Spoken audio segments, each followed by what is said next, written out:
আজকে আমরা class 9 definite question ব্যাংকের 183 পেজে চলে এসেছি। তোমাদের মধ্যে থেকে একজন ফ্রেন্ড আমাকে কমেন্ট করেছে 183 পেজেই ফর ফার্দার প্র্যাকটিসের এইগুলো আমি যেন তাকে সলভ করিয়ে দিই, কিন্তু কথা হচ্ছে যে একদিনে 40টা করা যাবে না। এখানে আমাদের এই ফর ফার্দার প্র্যাকটিস দেখো একেবারে এই পেজে 40 দাগ পর্যন্ত আছে।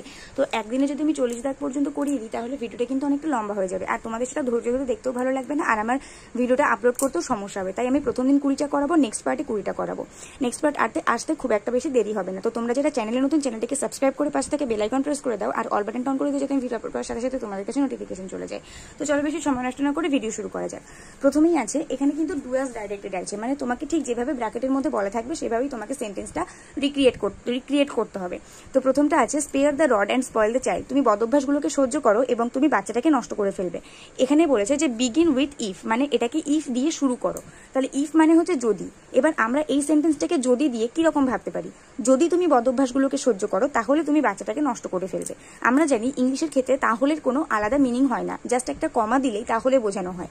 তাহলে আমরা এইভাবে লিখতে পারি if you spare the rod, যদি তুমি বদভ্যাসগুলোকে সহ্য করো, comma you will spoil the child, তুমি বাচ্চাটাকে নষ্ট করে ফেলবে। If you spare the rod, comma you will spoil the child. দুই দাগে আছে why cry over split milk, কেন দুধটা কেটে যাওয়ায় কান্নাকাটি করছো। স্টেটমেন্ট দিলে বলেছে চেঞ্জ ইন্টু স্টেটমেন্ট, স্টেটমেন্ট করলে কি হবে? কেন দুধটা কেটে যাওয়ায় কান্নাকাটি করছো, ইন্টারোগেটিভে আছে। তাহলে স্টেটমেন্ট করলে কি হবে? দুধটা কেটে যাওয়ায় কান্নাকাটি করো না। Don't Cry over split milk, অথবা এরকম ভাবেও করতে পারো যে একজনের দুধটা কেটে যাওয়ায় কান্নাকাটি করা উচিত নয়। One should not cry over split milk, one should not cry over split milk. দু রকম ভাবেই হতে পারে। তিন দাগে আছে they were afraid and so they could not speak, তারা ভয় পাচ্ছে এবং তার জন্য তারা কথা বলতে পারছে না। মেক ইট সিম্পল, এটাকে সিম্পল সেন্টেন্স করতে বলেছে। তাহলে আমি তোমাদেরকে বলেছিলাম যেখানে দেখবে বিভার আছে সেখানে বিইং ইউজ করবে।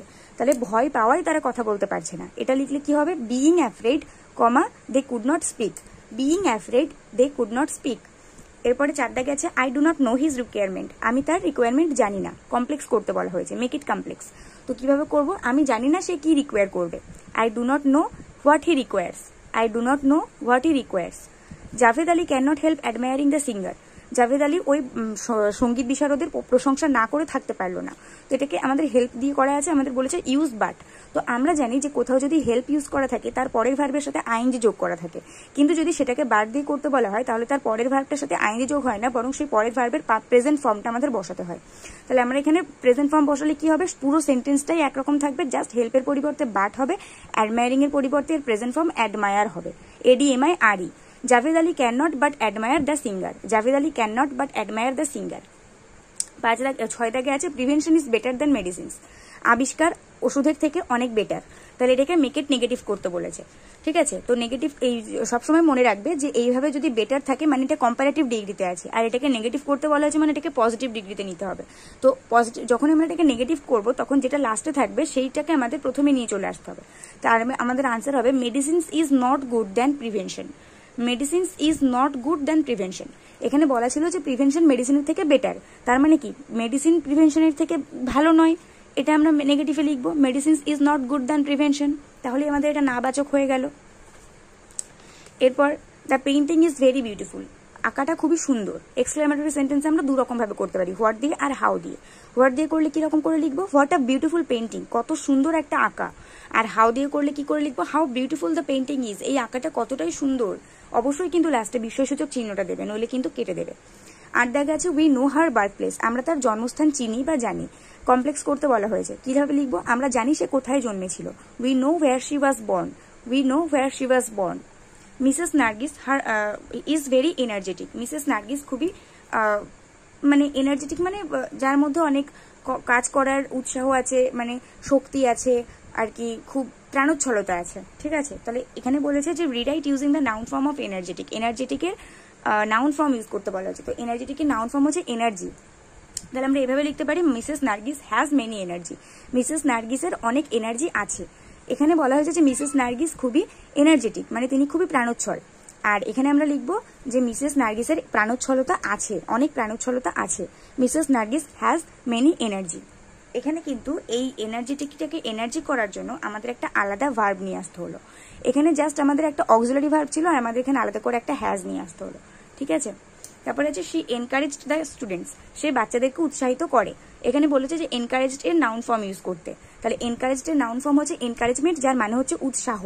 এখানে বলা হচ্ছে সে বাচ্চাদেরকে উৎসাহিত করে, এটা তো ভার্ব ফর্ম, তাই না? উৎসাহিত করাটা হচ্ছে ভার্ব। এবার যদি এটাকে আমরা নাউন ফর্ম করি তাহলে কি হবে, সে বাচ্চাদেরকে উৎসাহ প্রদান করে। তাহলে এই যে প্রদান করে বা দান করে, সেটা আমাদের একটা আলাদা ভার্ব আসছে, আর সেটাকে আমাদের ইংলিশে আলাদা একটা ভার্ব নিয়ে আসতে হবে। তাহলে she gave encouragement to the students, she gave encouragement to the students, সে বাচ্চাদেরকে উৎসাহ দান করে থাকে। ইনস্পাইট অফ মাই ওয়ার্নিং, আমার বারণ করা সত্ত্বেও, he went inside the room, সে রুমের ভিতরে গিয়েছিল। কমপ্লেক্স করলে কি হবে, যদিও আমি তাকে বারণ করেছিলাম, তবুও সে রুমের মধ্যে ঢুকে গিয়েছিল। Though I warned him, he went inside the room. Though I warned him, he went inside the room. Next পেজে আছে সৌমিত্রাস গ্লোরি ক্যান নেভার ফেড। সৌমিত্রার যে সম্মানটা বা ওর যে একটা ঔজ্জ্বল্য দিক আছে, সেটা কখনো ফেড হবে না বা সেটা কখনো মলিন হবে না। এটাকে বলেছে ইন্টারোগেটিভ করতে। তো আমরা জানি ইন্টারোগেটিভ করলে যদি সেন্টেন্সটা আমাদের অ্যাফার্মেটিভে থাকে, তাহলে ইন্টারোগেটিভের ক্ষেত্রে আমাদের সেটা যদি নেগেটিভে করতে হয়, আর যদি সেন্টেন্সটা আমাদের নেগেটিভে থাকে তাহলে ইন্টারোগেটিভ করতে গেলে আমাদের সেটা অ্যাফার্মেটিভ করতে হয়। তো এক্ষেত্রে আমাদের নেগেটিভে আছে, মানে আমাদের এটা অ্যাফার্মেটিভে করতে হবে এবং ইন্টারোগেটিভ করতে হবে। তাহলে এখানে আমরা এভাবে লিখতে পারি যে সৌমিত্রার গ্লোরি কি কখনো ফেড হতে পারে। ঠিক আছে, এখানে বলা যে সৌমিত্রার গ্লোরি কখনো ফেড হতে পারে না, আর আমরা এখানে লিখবো সৌমিত্রার গ্লোরি কি কখনো ফেড হতে পারে। তাহলে এখানে কোনো নাবাচক শব্দও থাকছে না, আবার এটা একটা প্রশ্নসূচক ব্যাপারও হয়ে যাচ্ছে। তাহলে আমরা এই নেভারটাকে এভার করে দেবো। নেভারের অ্যান্টনিম হচ্ছে এভার। নেভার মানে কখনোই না, আর এভার মানে কখনো কি হতে পারে, এরকম বোঝানোর জন্য এভার বোঝানো হয়। ঠিক আছে, তাহলে can Soumitra's glory ever fade, can Soumitra's glory ever fade, কখনো কি সৌমিত্রার গ্লোরি ফেড হতে পারে, দি কোয়েশ্চেন মার্ক, এটাই হবে আনসার। 13 দাগে আছে অবভিয়াসলি গুনগুন will score good marks in the examination, অবশ্যই গুনগুন পরীক্ষাতে খুব ভালো নাম্বার পাবে, এটাকে কমপ্লেক্স করতে বলা হয়েছে। তাহলে অবভিয়াসলিটাকে আমরা ভাঙবো যে এটা নিশ্চিত, এখানে বলা হয়েছে নিশ্চিতভাবে গুনগুন এক্সামিনেশনে ভালো নাম্বার পাবে, তাহলে এটা নিশ্চিত যে গুনগুন এক্সামিনেশনে ভালো নাম্বার পাবে। তাহলে এই অবভিয়াসলিটাকে ভাঙলে আমরা কি লিখবো, ইট ইজ অবভিয়াস দ্যাট, এটা নিশ্চিত যে, it is obvious that Gungun will score good marks in the examination, it is obvious that Gungun will score good marks in the examination. এরপরে আছে 14 দাগে I must do it now, আমাকে এটা করতেই হবে এখন। এটাকে বলা হয়েছে যে রিরাইট ইউজিং এন ইনফিনিটিভ, এখানে ইনফিনিটিভ ইউজ করে এটাকে জয়েন করতে বলা হয়েছে। তো ইনফিনিটিভ মানে আমরা জানি টু, আর আমরা জানি যে যখন আমাদেরকে কোনো কাজ করতেই হবে এটা বোঝানো হয়, তখন আমাদের বলতে হয় যে আই হ্যাভ টু ডু ইট, আমাকে এটা করতেই হবে, আই হ্যাভ টু ডু ইট, তাই না? আর এখানে বলা আছে আই মাস্ট ডু ইট নাও, তো আমরা কিন্তু এই মাস্টটাকে তুলে দিয়ে এর পরিবর্তে হ্যাভ টু লিখতে পারি। মাস্ট আর হ্যাভ টু এই দুটো কথার মানে কিন্তু একই। তাহলে মাস্টটাকে তুলে দিয়ে আমরা হ্যাভ টু লিখবো, তাহলে আমাদের এখানে একটা টু চলে আসছে, ইনফিনিটিভ হয়ে যাচ্ছে। তাহলে আমাদের আনসার হবে I have to do it now. এরপরে আছে being silly Swarnabha lost the game, compound করতে হবে। কম্পাউন্ড করলে কি হবে, Swarnabha lost the game because he was silly, হচ্ছে নিষ্পাপ বা সরল হওয়ায় স্বর্ণাভ গেমটা হেরে গেছে। তাহলে আমরা কি লিখবো, স্বর্ণাভ গেমটা হেরে গেছে কারণ সে সরল। বিকজ দিয়ে আমরা কম্পাউন্ড সেন্টেন্স জয়েন করতে পারি, সেটা তোমরা সবাই জানো। তাহলে এখানে আমরা বিকজ দিয়ে করবো, Swarnabha lost the game because he was silly. 16 দাগে আছে শি নেভার ডিসওবেজ মি, সে কখনোই আমার কথা অমান্য করে না, এটা আমাদের নেগেটিভে আছে আর আমাদের অ্যাফার্মেটিভ করতে বলা হয়েছে। তাহলে আমরা কি লিখবো, নেভার হচ্ছে নাবাচক, তাহলে আমরা এখানে লিখবো যে সে কখনোই আমার কথা অমান্য করে না। এটা আমরা বাংলায় লিখলে কি বলবো, সে সবসময় আমার কথা মান্য করে, she always obeys me, she always obeys me. Shweta Mukherjee is a smart young lady, Shweta Mukherjee একজন মানে বুদ্ধিমান তরুণ মহিলা। কম্পাউন্ড করলে কি হবে, কম্পাউন্ড করলে আমরা এভাবে লিখবো যে শ্বেতা মুখার্জি একজন বুদ্ধিমান মহিলা এবং তিনি তরুণও।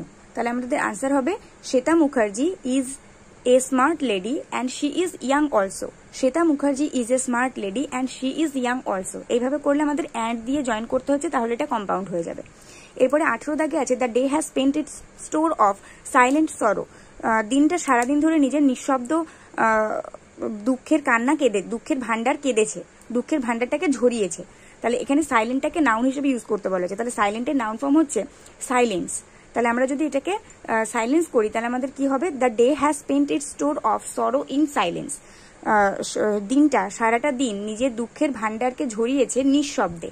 ঠিক আছে, হবে the day has spent its store of sorrow in silence, of sorrow in silence.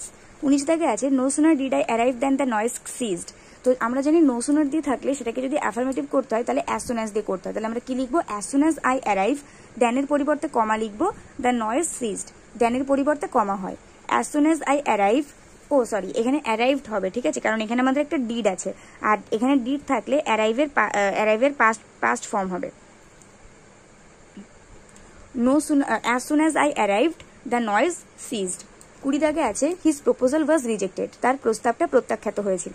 তাহলে প্রপোজালটাকে ভার্ব হিসেবে ইউজ করতে বলা হয়েছে। তাহলে প্রপোজালটাকে ভার্ব হিসেবে ইউজ করলে হবে প্রপোজড, সেই প্রস্তাব দিয়েছিল।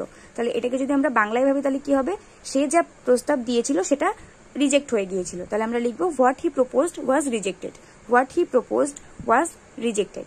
ঠিক আছে, এটা আমরা লিখবো।